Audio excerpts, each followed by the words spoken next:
भारत में एक बार फिर से कोरोना संक्रमण तेजी से फैल रहा है। 24 घंटे में कोरोना वायरस के 2067 नए मामले सामने आए। इससे पहले सोमवार को 1247 केस आए थे, यानी 24 घंटे में देश में 65% केस बढ़े हैं। देश में 24 घंटे में कोरोना से 40 लोगों की जान गई है। हालांकि इस दौरान 1547 लोग संक्रमण से स्वस्थ भी हुए हैं। देश भर में कोरोना के मामले एक बार फिर से बढ़े हैं। पिछले कुछ दिनों से कई राज्यों में कोरोना केस और पॉजिटिविटी रेट बढ़ा है, जिसे लेकर अब एक बार फिर से केंद्रीय स्वास्थ्य मंत्रालय की तरफ से राज्यों को चिट्ठी लिखी गई है, जिसमें तमाम तरह की सावधानियां बरतने की बात कही गई है। राष्ट्रीय राजधानी दिल्ली में अब कोरोना वायरस के नए मामले बढ़ रहे हैं। राज्य में कोरोना के नए मामले 600 के पार हो गए हैं, जिसके बाद संक्रमितों की संख्या 1900 से ज्यादा हो गई है। दिल्ली में 24 घंटे में 632 नए मामले सामने आए हैं, जो 17 फरवरी के बाद से अब तक के सबसे ज्यादा मामले हैं।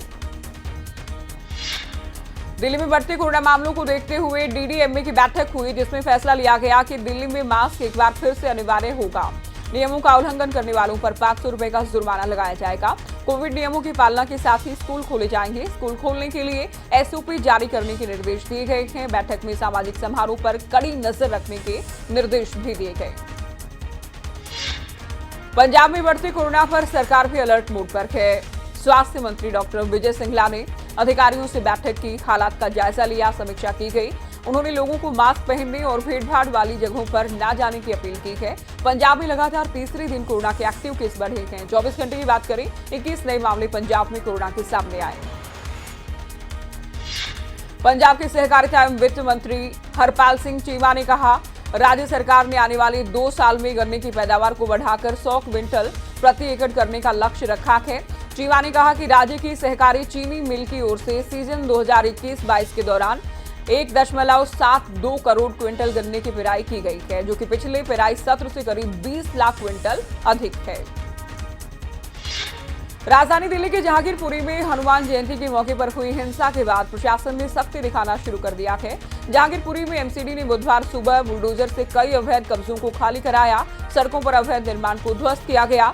जहांगीरपुरी इलाके में एमसीडी की तरफ से अवैध अतिक्रमण हटाने को लेकर बुलडोजर चलाया गया, लेकिन इस एक्शन पर सुप्रीम कोर्ट ने रोक लगा दी है।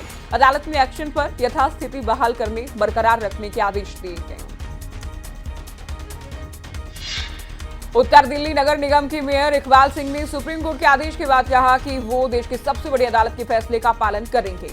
उसी के मुताबिक कार्रवाई होगी। गौरतलब है कि सुप्रीम कोर्ट ने जहांगीरपुरी इलाके में अतिक्रमण हटाओ अभियान को फिलहाल रोकने के आदेश दिए हैं। छत्तीसगढ़ में किसानों की प्रगति के लिए लागू कल्याणकारी योजनाओं के लिए मुख्यमंत्री भूपेश बघेल का आभार जताया गया। तमिलनाडु से आए किसानों के प्रतिनिधि मंडल ने रायपुर में छत्तीसगढ़ के सीएम भूपेश बघेल से मुलाकात की। मुख्यमंत्री बघेल से उनके निवास कार्यालय में कावेरी नदी किसान संरक्षण समिति तमिलनाडु के कृषक प्रतिनिधि मंडल ने मुलाकात की है, उनका आभार जताया है। हेमकुंड साहिब यात्रा मार्ग पर भुयंडार के पास काक भूषंडी की पहाड़ियों में हिमखंड पिघल रहे हैं। हिमखंड के पिघलने से बर्फ नदी की तरह बह रही है। हेमकुंड यात्रा मार्ग पर यात्रा तैयारियों में लगे गुरुद्वारा श्री हेमकुंड साहिब मैनेजमेंट ट्रस्ट के मुख्य प्रबंधक सेवा सिंह ने इसका वीडियो भी बनाया है और कहा कि इलाके में हिमखंड का नदी की तरह बहना आम बात है। शहर का तापमान दिनों दिन बढ़ रहा है, जिसके चलते हिमखंडों का पिघलना शुरू हो चुका है।